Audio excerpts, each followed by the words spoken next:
It is the 14th of December 2020 today. And like many of you, especially in the Southern Hemisphere, we are busy preparing for the wonderful summer holidays. Hopefully, families getting together as much as COVID is allowing us. And I have been really pondering and letting my mind go back over this year.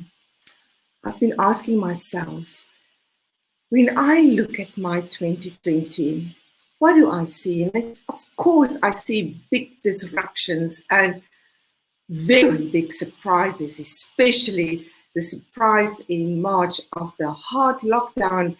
We were locked down in our homes and couldn't even go out in the streets because of a virus that arrived. But I don't want to talk about all the things that were negative and challenged us about the year that we are busy exiting within the next 2 to 3 weeks. I want to talk about what I have seen for myself about the year that has passed.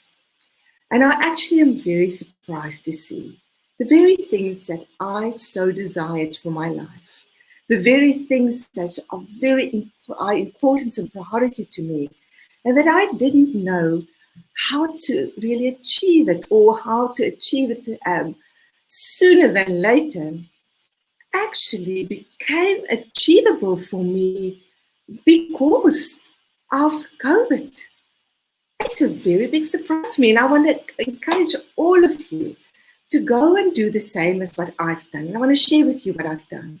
I look back at what I have really wished for and wanted for a long time already.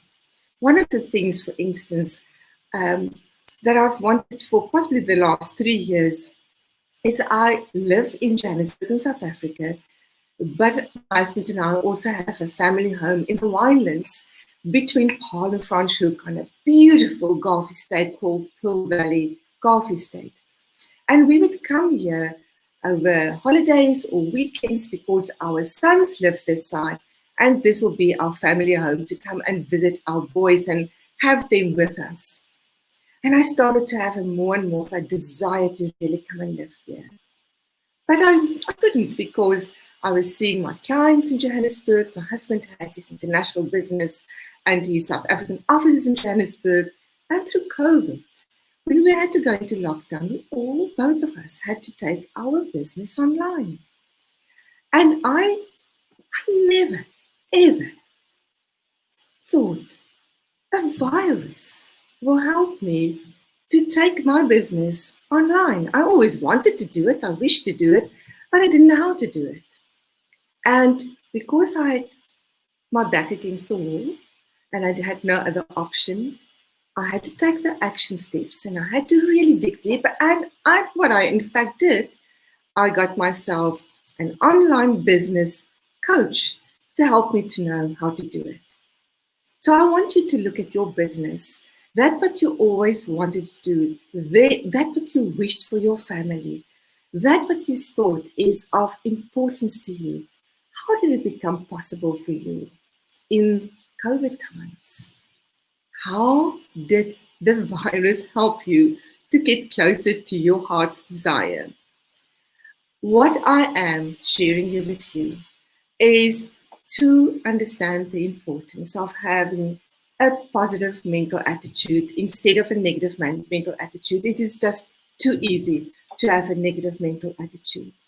We don't have to put an effort in. We don't have to think about it. It takes no work to have a negative mental attitude, but it takes hard work, dedication, inspiration, and really focusing on yourself to develop a positive mental attitude. I'm not talking about positive thinking. I'm talking about developing the power of your mind, using this beautiful organ that you have in your head, and that is your brain or your mind, to help you to look differently at life. So when you look back at your year, I want to encourage you. In fact, I challenge you to go and see what is one thing that you can see worked in your favor.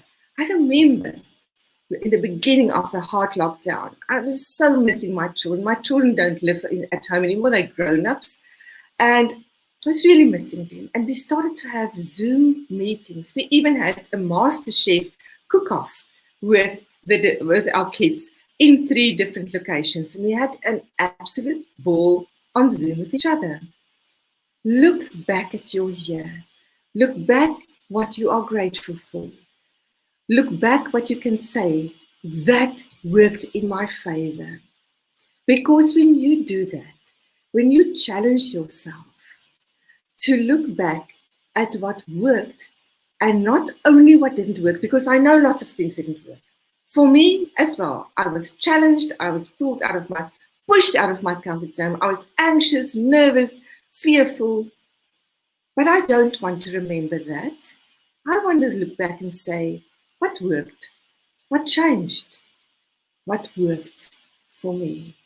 And how did this year help me to also fulfill many of my goals, many of my heart's desires? When you do that, you look back at a year with a different mindset, a more positive mental attitude, and I know what will happen for you. The way that you will start to look at your 2021 will be on the foundation of that thing. So I am encouraging you, I'm inviting you to look back at your year with an attitude of gratitude and go and name the things that worked for you, that you can say, thank you, COVID, you made it possible for me. I would love for you to share with me what that was. I would love to know what changed for you in this year because of COVID. And you can say thank you. And remember, whatever you're thankful for, you get more to be thankful for. And in January, we're going to set our goals for 2021 with a different mindset and saying it doesn't matter what the year brings. I am going to embrace the pain and the pleasure, the challenges and the support, the benefits, the drawbacks, because I know out of all negative, good can come.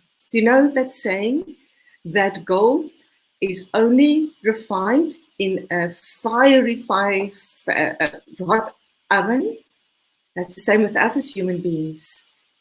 We grow and become the best of who we can be in the times of challenges and pains. When we learn to deal with it and make the best out of it.